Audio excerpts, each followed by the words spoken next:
আসসালামু আলাইকুম সুপ্রিয় দর্শক, দেশ ও দেশের বাইরে যে যেখান থেকে প্রতিবেদনটি দেখছেন, বিডি কৃষি চ্যানেলের পক্ষ থেকে আমি জাহিদ হাসান তুষার আপনাদের সবাইকে জানাই প্রীতীয় শুভেচ্ছা। আজ 17 ডিসেম্বর 2020 রোজ বৃহস্পতিবার। আমি এসেছি মামুন ডেইরি ফার্মে। আর এই ফার্মটির অবস্থান পাবনা জেলা ঈশ্বরদী উপজেলা অরনখোলায়। এই ফার্মটি পরিচালনা করছেন মামুন ভাই। মামুন ভাই মূলত বিভিন্ন অঞ্চল থেকে উন্নত জাতের বকনা বাছুর এবং ষাঁড় বাছুর সংগ্রহ করেন, পাশাপাশি তিনি বিক্রি করে থাকেন। আজকে আমরা দেখব মামুন ভাই তার এখানে বর্তমানে কী কী জাতের বকনা বাছুর বা ষাঁড় বাছুর রেখেছেন এবং এই বকনা বাছুর ও ষাঁড় বাছুরগুলো মামুন ভাই কেমন কী দাম আশা করছেন এবং শীতকালীন সময়ে এই বকনা বাছুর বা ষাঁড় বাছুর পরিচর্যা সম্পর্কে আমরা মামুন ভাইয়ের কাছ থেকে কিছুটা জানার চেষ্টা করব। তো দর্শক, চলুন আমরা এই খামারের স্বত্বাধিকারী মামুন ভাইয়ের সঙ্গে কথা বলে বিস্তারিত জানার চেষ্টা করি। সাথেই থাকুন। আসসালামু আলাইকুম। ওয়ালাইকুম আসসালাম। মামুন ভাই কেমন আছেন? জি আলহামদুলিল্লাহ ভালো, আপনি ভালো আছেন? আলহামদুলিল্লাহ, আপনার দয়া ভালো আছি ভাই। তো আপনি তো বিভিন্ন অঞ্চল থেকে বকনা বাছুর বা ষাঁড় বাছুর সংগ্রহ করছেন, পাশাপাশি বিক্রি করে থাকেন। তো এই সপ্তাহে আপনি কি রাখছেন? জি আমি এই সপ্তাহে বিভিন্ন অঞ্চলে আসলে এখন কালেকশন করাটা ছোট হয়ে যাচ্ছে। আসলে বিশেষ করে একটা রোগ আক্রান্ত হয়েছে, খোরা রোগ। এখন শীতকালীন সময়টা বেশি। হ্যাঁ বেশি, আর শীতকালীন সময় গরু পরিচর্যাটা নতুন খামারিরা তো পারবেই না যদি না জানা থাকে, দক্ষ কারোর থেকে অভিজ্ঞতা না নেয়। আর যারা পারফেক্ট মানে আমাদের মতো নতুন শুরু করছে বা আমরা করছি, আমরাই মাঝে মাঝে হিমশিম খেয়ে যাই যে কি করি। আবার বড় ভাই যারা সিনিয়র আছে তাদের থেকে। তো আপনার কথা হিসাবে যেটা বোঝা যাচ্ছে যে শীতকালীন সময়ে যতটা একটু অন্যরকম ভাবে নেওয়াটা উচিত। হ্যাঁ হ্যাঁ হ্যাঁ, একেবারেই ব্যতিক্রমী। মানে সব সময় চেষ্টা করতে হবে যে গরুটাকে মানে ধোয়ানো গোসল করা যাতে একটু কম লাগে, সেই পরিষ্কারটা যাতে একটু ঠান্ডা পানি ব্যবহার ওনার শরীরে বেশি না হয়, এমনিতেই যাতে উনি পরিষ্কার থাকে। হালকা তেনা বা ওই দিয়ে হালকা পানি দিয়ে একটু মসৃণভাবে মুছে দিলে হয়। আর বিশেষ করে রোদ খাওয়ানোর জন্য ব্যবস্থা রাখতে হবে, মানে এক্সারসাইজ যাকে বলে। আর এক্সারসাইজের জন্য যদি কারোর জায়গা থাকে তাহলে সেই জায়গাটা নিয়ে যেতে হবে এবং খোলামেলা একটা পরিবেশে রাখতে হবে। তাহলে অনেক ক্ষেত্রে এই শীতকালীন সময় থেকে রোগমুক্ত পাওয়া যাবে। এবং এই সময়টা আবার 12টা থেকে 1টা-2টার মধ্যেই নিতে হবে, যাতে রৌদ্রতা থাকে সে সময়। দেখেন আমি হ্যাঁ আমি নিব, দর্শকরা অবশ্যই দেখবে। আমি নিজেও সুস্থ থাকতে চাই এবং গরুটাকেও সুস্থ রাখার চেষ্টা করতেছি। অবশ্যই। তো এই সপ্তাহে কি রাখছেন? বকনা ষাঁড় দুটাই কি রাখছেন? হ্যাঁ মূলত আমার এখানে ষাঁড় অধিকাংশ ক্ষেত্রে বেশি থাকে, কিন্তু এখন বর্তমানে একটা অনলি ষাঁড় আছে, সেটা হলস্টাইন ফ্রিজিয়ামের। আর আপনার মুন্ডি সহ শাহিয়াল, জার্সি, হলস্টাইন ফ্রিজিয়ান এবং ভালো পার্সেন্টেজ। দর্শকরা এগুলো দেখতে পারবে, রোগমুক্ত এবং খোরা রোগমুক্ত বকনা বাছুর এগুলো। জি আচ্ছা, তো যে বকনা বাছুর বা ষাঁড় বাছুর আছে এখানে, মানে আপনি বলতে চাচ্ছেন যে সম্পূর্ণরূপে সুস্থ? হ্যাঁ সম্পূর্ণ ধরনের সুস্থ। এখানে আমি টিকা ভ্যাকসিন সব কিছুই করছি ইনশাল্লাহ। এখন পর্যন্ত খোরা রোগ আমার এখানে আক্রান্ত হয় নাই আমার খামারে। আসলে আমি যে খোলা জায়গাটা করছি আমার শীতকালীন সময়, ওখানে গরুটা 2-3 ঘন্টা আমি রাখি। সকাল 10টা-11টা থেকে, মানে রোদ একটু ভালো হইলে আমি ওখানে নিয়ে যাই। 2-3 ঘন্টা রাখার পরে আবার খাওয়ানোর টাইম হলে নিয়ে আসি। সেক্ষেত্রে গরুটার স্বাস্থ্যটাও বৃদ্ধি হয়। আর শীতকালীন সময় এমনি গরু বাড়ে কম, তারপরে এক্সারসাইজের উপর থাকলে অনেক রোগ বালাই কেটে যায়। আচ্ছা, আমার যে গরু প্রাইসটা আছে বর্তমানে, এটা আমি কোথায় নিয়ে যাচ্ছি এক্সারসাইজ করার জন্য, এটা দেখুক আর আমার নতুন জায়গাটাও দেখুক, এবং ওখানেই আমি মূল্যটা বলতে চাচ্ছি। আচ্ছা, তাহলে এগুলো কি আপনি সে জায়গায় নিয়ে যাবেন? হ্যাঁ সে জায়গায় নিয়ে যাব। আচ্ছা, তো চলেন আমরা সেখানে গিয়ে তাহলে দর্শকদের এই বকনা বাছুরগুলোর দাম সম্পর্কে জানানোর চেষ্টা করি। জি ভাই।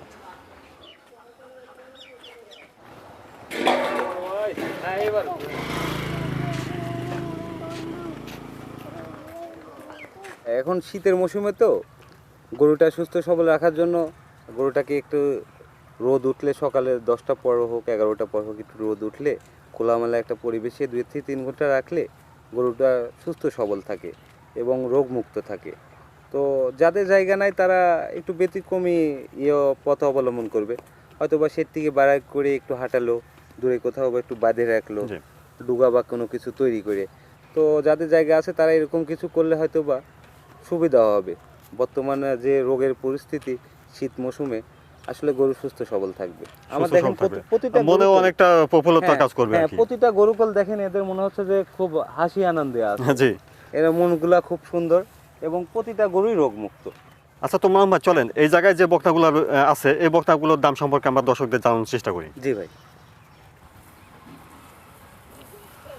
মামুন ভাই এটা কি জাতের বকনা? এটা হচ্ছে হলস্টাইন ফ্রিজিয়ান। Holstein Friesian. হ্যাঁ। এটার বয়স কেমন? এটার বয়স আপনার 9 মাসের কাছাকাছি। 9 মাসের কাছাকাছি। জি। এটার দাম কেমন চাচ্ছেন ভাই? এটার দাম চাচ্ছি আমি 70,000 টাকা। এই বকনাটার দাম চাচ্ছেন 70,000 টাকা। হ্যাঁ। আসলে ভালো গেটআপের জিনিস, এর গঠন প্রণালী, মাজাটা উঁচা, গলাটা চিকন এবং পরিপূর্ণ, সুস্থ সবল, অনেক ভালো জাতের গরু, অনেক বড় হবে। এটা ওলানটা দেখি ভাই।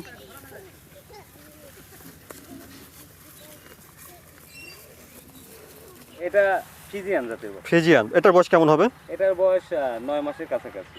9 মাসের কাছাকাছি যাবে। জি। তো এই বকনাটার দাম আপনি কেমন চাচ্ছেন ভাই? এটা আসলে ভালো গোতের বকনা, ভালো পার্সেন্টেজের এবং গ্রাম থেকে সংগ্রহ করা।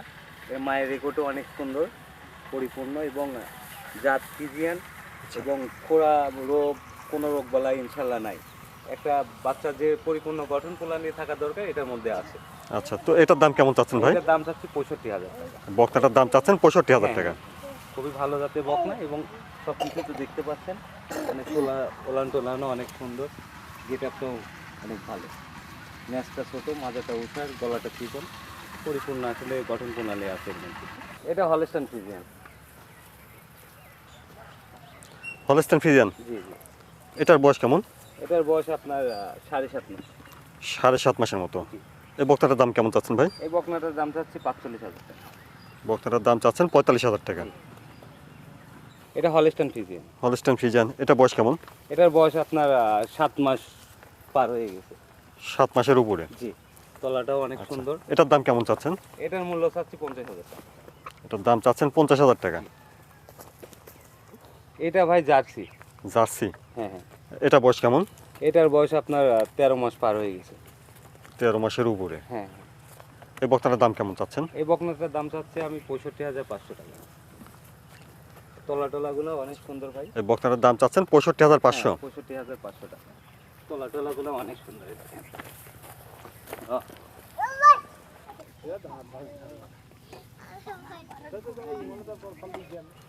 মামুন ভাই এই বকনাটা কি জাতের? এটা শাহিয়াল ভাই। শাহিওয়াল। জি। এটার বয়স কেমন?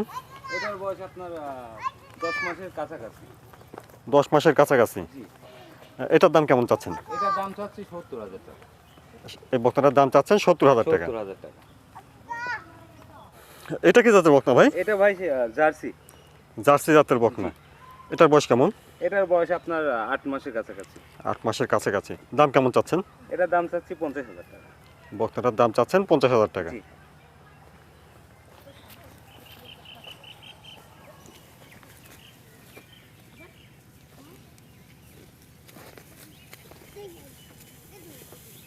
এটা জার্সি ভাই।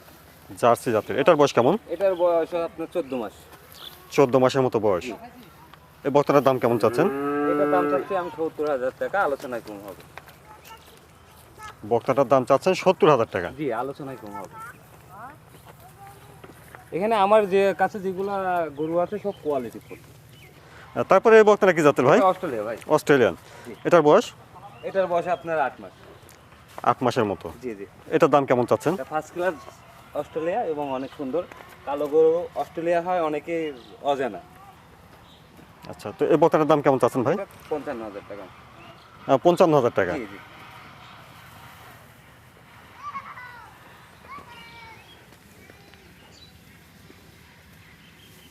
তারপরে এই বকনাটা কি জাতের ভাই? এটা ফ্রিজিয়ান ভাই। ফ্রিজিয়ান। বয়স কেমন?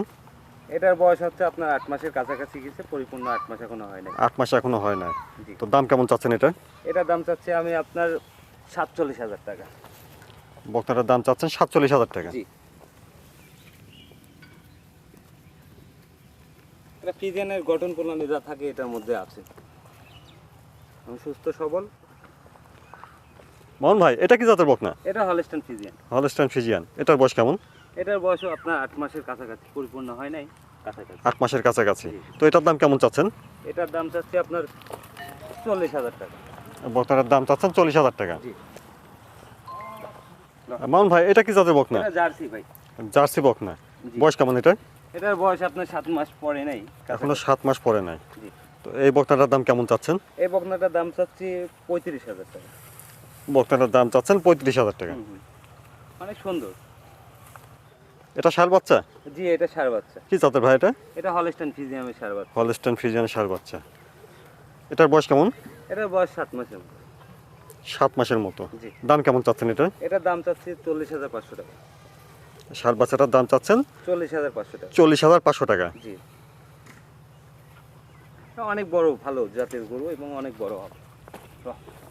আপাতত এখানে যেগুলো আমার এখানে গরু আছে, ছোট বড় মাঝারি, সব গরুগুলাই রোগমুক্ত, খোরা রোগমুক্ত এবং সম্পূর্ণ গরুগুলাই টিকা ভ্যাকসিন দেওয়া। আচ্ছা। আমি ভাই এগুলা থেকে খুব কেয়ারফুল থাকি যে একটা গরুর জন্য আমার 1,000 টাকার জন্য দেখা যাচ্ছে 20,000 টাকা চলে যাবে, 1 লাখ টাকা চলে যাবে। এজন্য আমি প্রতিটা গরুকে সেটা তো আছে আছে, তারপর নিজের একটা পেরেশানি ব্যাপার, এগুলোকে চিকিৎসার একটা ব্যাপার থাকে। হ্যাঁ, আমার প্রতিটা গরুই রোগমুক্ত এবং খোরা সম্পূর্ণ রোগমুক্ত এক কথায়। সুস্থ সবল আছে। হ্যাঁ, সুস্থ সবল। আর প্রতিটা গরুই আপনি দেখলেন, দর্শকরাও দেখলো যে খোলামেলা পরিবেশে আমি প্রতিনিয়তই আনি। একটু রোদের আবহাওয়া যদি ভালো থাকে তো আমার গরুগুলা যারা দেখলেন দর্শক ক্রেতা সাধারণ, তারা আলোচনার ক্ষেত্রে গরুগুলা ক্রয় করতে পারবে এবং নিঃসন্দেহে দূর দূরান্ত থেকে, বাহির থেকে, যেখান থেকে খুশি নিতে পারবে। আমার খামারে রেজিস্ট্রেশন করা আছে, খামারে প্যাড আছে এবং সম্পূর্ণ ডকুমেন্টসলি আমি ব্যবসাটা করবো ইনশাল্লাহ। আর দূর দূরান্ত থেকে যারা আসবেন তারা টাকা না নিয়ে আসলেও হবে ইনশাল্লাহ। এখানে আমাদের এখানে অ্যাভেলেবল সব ধরনের ব্যাংক আছে। হ্যাঁ, ওখান থেকে টাকা উঠাই নিতে পারবে ইনশাল্লাহ। আর এক কথায় বাইরে আসলে বেশি টাকাটা ভ্রমণ করাটাও ঠিক না। ঠিক না, জি। সুবিধা মতো কিছু নিয়ে আসলো। এখানে প্রতিটা খামারিরাই আমরা 2, 4, 500, 1,000 টাকা দিলেই বলে যাবে 500, 1,000 টাকা দেন, এই গরুগুলা বায়না স্বরূপ। পরে আপনি ব্যাংকে থেকে আমাদের নিজেরই একটা লোক দিয়ে টাকা উঠাই ওনাদের সুষ্ঠুভাবে গাড়িতে তুলে তার গন্তব্যস্থানে পৌঁছা দেওয়ার চেষ্টা করি। আচ্ছা, তো মামুন ভাই, ঢাকা বা চিটাগাং থেকে আপনার এখানে কেউ যদি আসতে চায় তাহলে লোকেশনটা যদি বলতেন। হ্যাঁ, ঢাকা থেকে আসলে গাবতলী টেকনিক্যাল, এখান থেকে পাবনা বা ঈশ্বরদীগামী অ্যাভেলেবল গাড়ি পাওয়া যায়। পাবনা এক্সপ্রেস, সুপারসনি, ঈশ্বরদী এক্সপ্রেস, শ্যামলী অ্যাভেলেবল প্রতি ঘন্টায় ঘন্টায় আর কি। আর যদি কেউ ট্রেনে আসতে চায় তাহলে কমলাপুর থেকে আন্তনগর অ্যাভেলেবল ট্রেন পাওয়া যায়, ঈশ্বরদী বা ঈশ্বরদী বাইপাস প্রতিটা মুহূর্তেই। অর্থাৎ বাসে আসুক বা ট্রেনে আসুক, নামতে হবে ঈশ্বরদীতে। চিটাগং থেকে যদি কেউ আসতে চায় তাহলে ওখান থেকে ডাইরেক্টলি বাস পাওয়া যায় আমাদের পাবনা ঈশ্বরদীতে, ওটাতে আসতে পারবে। আর যে কেউ যদি মনে করে না একটু হয়ে আসবো, ঢাকা হয়ে আসবো, তাও আসতে পারে ইনশাল্লাহ। হ্যাঁ, আচ্ছা মামুন ভাই, আপনাকে অসংখ্য ধন্যবাদ। আপনাকেও অনেক ধন্যবাদ।